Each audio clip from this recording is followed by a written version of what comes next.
Hello friends, welcome to the channel. Mobile डेटाबाट internet चलाउन त्यति धेरै इफेक्टिभ पनि हुँदैन र त्यति धेरै इकोनोमिक पनि हुँदैन, किनकि सबैभन्दा पहिले त मोबाइल डाटामा अनलिमिट इन्टरनेट नै हुँदैन। अर्को कुरा, मोबाइल डाटाबाट त्यस्तो स्टेबल इन्टरनेट कनेक्सन पाउन पनि सकिँदैन। एउटा कोर सिटीमा भन्ने हो भने फाइबर इन्टरनेट जडानको लागि 1 दर्जनभन्दा बढी आइएसपी कम्पनीहरू छन्। आज हामी यस भिडियोमा नेपाल टेलिकमको एनटिसी फाइबर इन्टरनेट जोड्दा के कस्तो फाइदाहरू हुन्छ त्यसै विषयमा चर्चा गर्दैछौँ। Hello friends, welcome once again to the channel. हाम्रो यस भिडियोलाई लाइक गर्नुहोस् र च्यानललाई सब्सक्राइब गरी अहिले नै बेल आइकन दबाइहाल्नुहोस्, पछि तपाईँले बिर्सनुहुन्छ।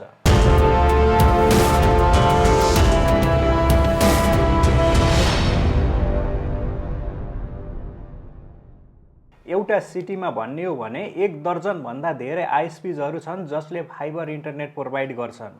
सिटीभन्दा केही डिस्टेन्समा पनि फाइबर इन्टरनेटको लागि 1-2टा अप्सनहरू त हुन्छन् नै। जुन कम्पनीको फाइबर इन्टरनेट जोडे पनि इन्टरनेट भने त्यस्तो नराम्रो चल्दैन। फाइबर इन्टरनेट समग्रमा सबैको राम्रो नै चल्छ। आज हामी यस भिडियोमा अरू प्राइभेट आइएसपीहरूको फाइबर इन्टरनेट भन्दा नेपाल टेलिकमको एन्टी फाइबर इन्टरनेट जोड्दा के कस्तो बेनिफिटहरू हुन्छ र फेरि के कस्तो ड्रब्याक हुन्छ भन्ने विषयमा पनि कुरा गर्दैछौँ। पहिला जस्तो प्रायजसो इन्टरनेट बिग्रिने र इन्टरनेट बिग्रिसकेपछि आइएसपीजहरूको सपोर्टमा कलै नलाग्ने यस्तो समस्या अहिले त्यति धेरै हुँदैन। तर इन्टरनेट बिग्रियो र चलेन भने फोन त यसै पनि लाग्दैन। त्यसैले अहिले रिलायबल कनेक्सनको कुरा नगरौँ, अहिले सबैको कनेक्सन राम्रै छ। एनटिसीको फाइबर इन्टरनेट 50 एमबिपिएसदेखि लिएर 75 एमबिपिएस, 100 एमबिपिएस, 150 एमबिपिएस र 200 एमबिपिएससम्मको प्याकेजहरू पाउन सकिन्छ। 50 एमबिपिएसको इन्टरनेट कनेक्सन 1 वर्षको लागि 8500 पर्छ भने 200 एमबिपिएसको इन्टरनेट 1 वर्षको लागि 16500 पर्छ।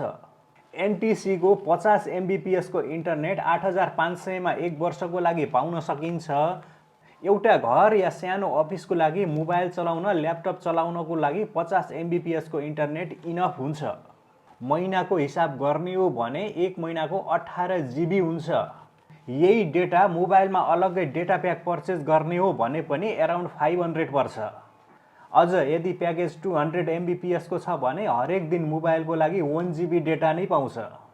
यही प्याकेजभित्र एउटा ल्यान्डलाइन फोन पाउँछ। ल्यान्डलाइन फोन भन्नाले टेलिफोन सेट नपाएर ल्यान्डलाइन कनेक्सन पाउँछ।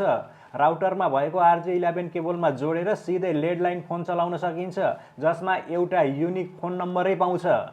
र त्यो फोनबाट चलाउनको लागि एनटिसी टु एनटिसी 1 वर्षभित्र कन्ज्युम गर्ने गरी 3000 मिनटको टक टाइम पनि पाउँछ। त्यो 3000 मिनटबाट एनटिसीका मोबाइल र ल्यान्डलाइन सबैमा कल गर्न सकिन्छ, जसको लागि एडिसनल कुनै पनि चार्ज पे गर्नु पर्दैन। अनि अघि भनेको डेली 600 एमबी मोबाइल डाटा कुनै एउटा फिक्स लोकेसनमा कहीँ बसेर चलाउनु पर्ने होइन। जहाँ एनटिसीको कभरेज आउँछ त्यही देशभरि जहाँ चलाए पनि हुन्छ। अझै यसमा 1000 एड गर्यो भने 9500मा 1 वर्षभरिको लागि हेर्न मिल्ने गरी आइपीटिभी पनि पाउँछ। तर सेटअप बक्सको लागि भने अलग चार्ज पे गर्नुपर्छ। अब यसको ड्रब्याक के छ भने नेपाल टेलिकम एउटा सरकारी कम्पनी हो। छुट्टी नभएको दिन मर्मत सर्भिस सबै यसको राम्रो नै छ।